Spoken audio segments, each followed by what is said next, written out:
The alien sun of Valkos Prime cast long shadows through the crystalline trees as Daisy settled against the smooth bark of a xenobotanical giant.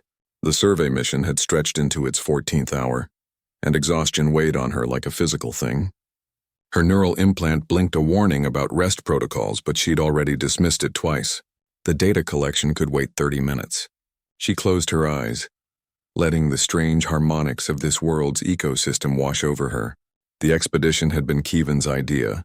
Explore the northern territories where the indigenous Valthrosian predators were known to den. Command had approved it reluctantly, citing humanity's peculiar talent for surviving situations that would kill most sentient species. Daisy had laughed at that. Humans weren't indestructible. They were just too stubborn to know when to quit. Sleep claimed her faster than she'd intended. The cubs found her 20 minutes later.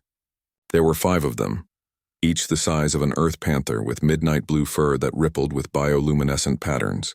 Their species, the Kravith, were apex predators, intelligent enough to use rudimentary tools, deadly enough that Galactic Council protocols recommended lethal force if encountered. Adult Kravith had taken down armored Quellan warriors. They'd shredded through Xinthian battle mechs. The cubs approached with curious, cautious steps. Their sensory whiskers twitched as they processed the strange creature before them. No scales, no natural armor, soft skin that looked impossibly vulnerable. The scent was wrong too. Not prey, not predator. Something other. The largest cub, a female with a distinctive white streak across her muzzle, crept closest. She sniffed at Daisy's boot, then her hand. The human didn't stir. The cub's ears flattened, confusion registering in her posture. Every instinct told her this being should react, flee, fight, or at minimum acknowledge the presence of a natural predator. Daisy simply slept on, breathing steady and deep. The second cub, smaller and more timid, made a low chirping sound, the Kravith equivalent of a questioning whine. What was this thing? Why didn't it run? The largest cub tilted her head, studying the sleeping human with an intelligence that belied her youth. Then she did something unexpected. She circled once, twice, and laid down beside Daisy, her warm bulk pressing against the human's side. The other cubs watched, uncertain. Pack behavior dictated they follow their sibling leader, but this was unprecedented. Their mother had taught them to hunt, to kill, to recognize prey by its fear. This creature showed none. One by one, they made their decision. The second cub settled at Daisy's feet. The third curled against her back. The fourth and fifth positioned themselves at angles, creating a living barrier around the sleeping human. Their bioluminescent patterns synchronized, pulsing in a rhythmic display that signified protection. The same pattern adult Kravith used to shield their own young. An hour passed. The alien sun dipped lower, painting the sky in shades of violet and gold. Keevan's voice crackled through Daisy's comm unit, loud enough to finally wake her. Daisy, you copy? Your tracker's been stationary for... She opened her eyes to blue fur and the gentle rise and fall of massive predatory bodies. For a moment, her breath caught. Training kicked in. Don't move suddenly, don't show fear, assess the situation. The cubs were sleeping, or resting at minimum, arranged around her in what could only be described as a protective formation. Keevan, she whispered into her comm, barely moving her lips. I have a situation. Define situation. His voice carried that edge of concern that meant he was already checking her biometrics. 5 Kravith cubs. They're sleeping around me. Protecting me, I think. Silence stretched across the channel. Then don't move. I'm tracking your position. 20 minutes out. The largest cub stirred at the sound of Daisy's voice lifting her head. Yellow eyes met human brown. Neither blinked. The cub's whiskers twitched, and then, impossibly, she made a sound that resembled a purr, deep and resonant.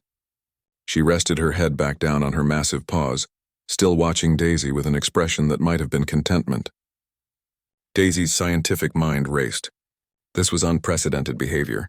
Kravith were documented as territorial, aggressive, hostile to all non-pack members. Yet here they were, 5 juveniles treating her like one of their own.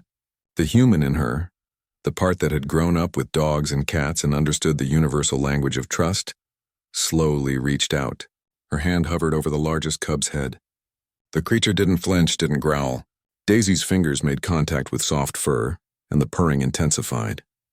Still alive? Kevin voice was tight with worry. More than alive, Daisy breathed. Kevin, I'm petting a Kravith cub and she likes it. When Kevin arrived, weapon drawn and ready, he found a scene that would later become legend among human explorers.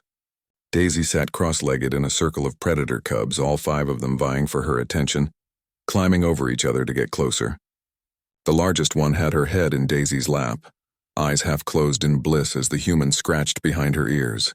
Humans, Kevin muttered, lowering his weapon. He was human too, but sometimes the sheer audacity of their species still surprised him. We really will befriend anything, won't we? Daisy grinned up at him, her hand still buried in alien fur. Not befriend, Kevin. They adopted me. There's a difference.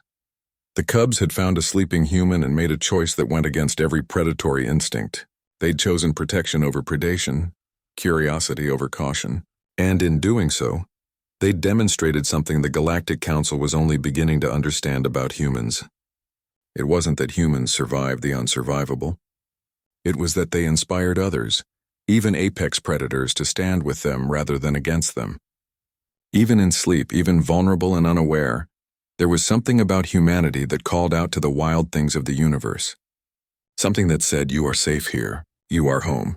The mother Kravith emerged from the tree line minutes later, her massive form tensing at the sight of aliens near her cubs. But the cubs didn't scatter or cry for help. They simply looked at their mother, then at Daisy, their bioluminescent patterns pulsing with that same protective rhythm. The mother paused, processing. Then, in a decision that would baffle xenobiologists for years to come, she approached and laid down with her young, adding her own formidable presence to the wall around the human. Kevin's hand tightened on his weapon, but Daisy shook her head. Stand down, she said softly. We're packed now. And under the alien sky of Valkos Prime, predator and human rested together, bound by something older than fear, stronger than instinct, the simple, universal language of trust.